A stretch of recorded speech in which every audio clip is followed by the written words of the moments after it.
Hello everyone, my name's Alison from Alison Tarrant Education and welcome to another one of my English lessons. Now in my lesson today I'll be talking about a very important subject called phonics. And what I'd like to go over first is what the word actually means. Phonics is a method of teaching reading, writing and spelling. Phonics teaches how a single letter can represent one sound, and phonics teaches how a group of letters can represent one sound. Now, the best way to show what it actually means is to just take you through all the examples that I've written on the board. So I want to start with just single letters such as B, T and P. Now all these letters make one sound and I'm going to go over each letter in word. So if we have a look at the letter B here, the letter B in this word makes the sound B, as in B, at, t, says bat. Now in this word, the letter T, in this word, the letter T makes one sound and it says the sound T. So we have hot, says hot. And do you see how this letter makes one sound and this letter makes one sound? And if we look at this letter, in the word p, at, says pat, the letter P in this word makes one sound as well. One letter representing one sound. Now it gets a little bit more interesting because each of these letters only have one sound that they're ever known by. But the letter A is a little bit different because the letter A is one letter and it does make one sound, but it makes different sounds. So I'm going to cover this with these four words. So in this word, the letter A, it makes the sound A, as in at, says at. And in this word, the letter A makes the sound O, as in w, o, n, t, says want. Now do you see how in this word it says A, and in this word it says O? But the trick here is to understand that it can make more than one sound. It still makes one sound, but it makes a different sound. It can make a different sound. Whereas this letter here, B, only ever makes the sound B. So let's go back to the next example. In this word, in the word baby, we can hear that the letter A makes the sound A. So when we say this word, we can sound it out like this. B, A, B, E, baby.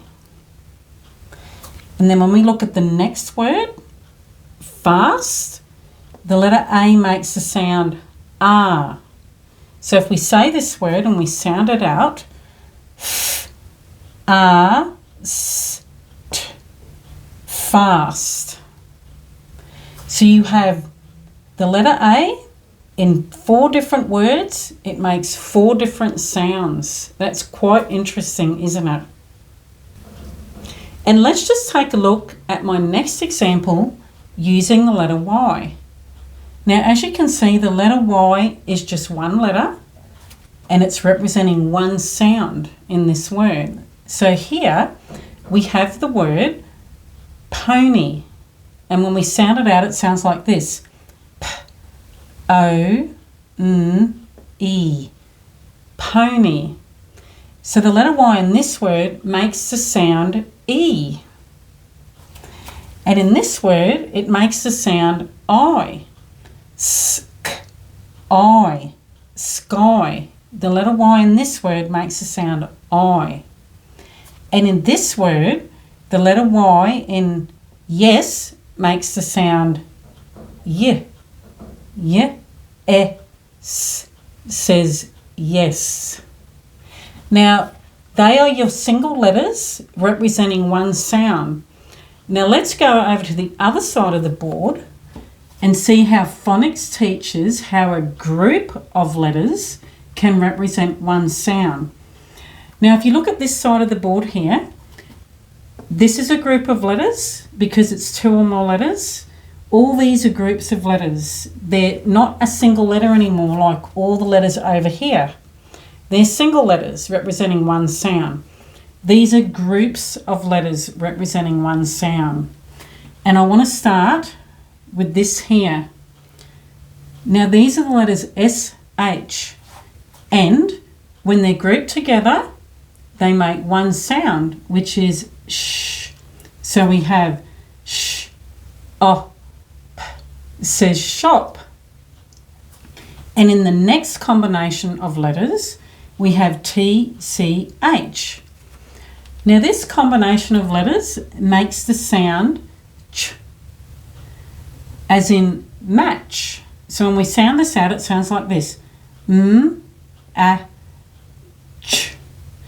Now there are many different meanings for groups of letters, and I'm going to go over this in another video.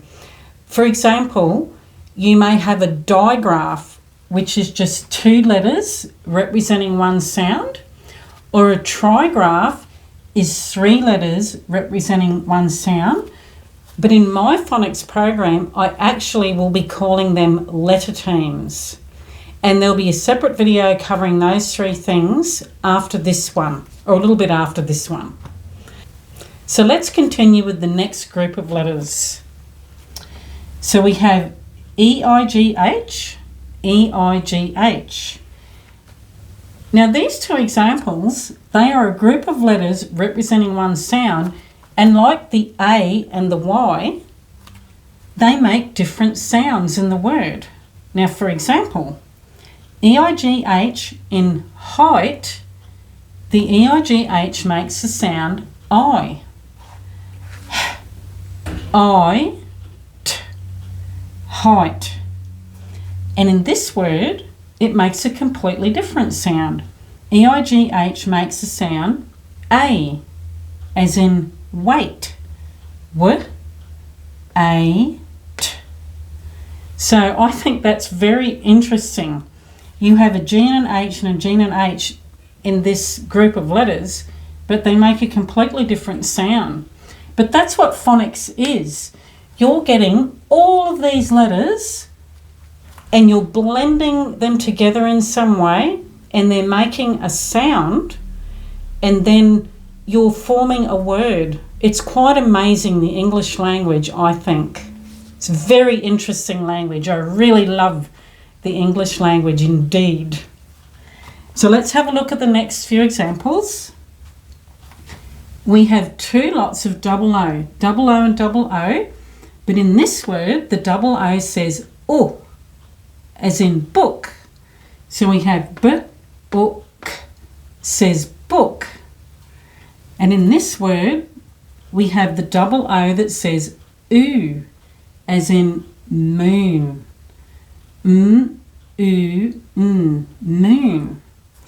And then we have a look at the AI and AI, but in this word it says A, train, A, and then we have the AI in the word said.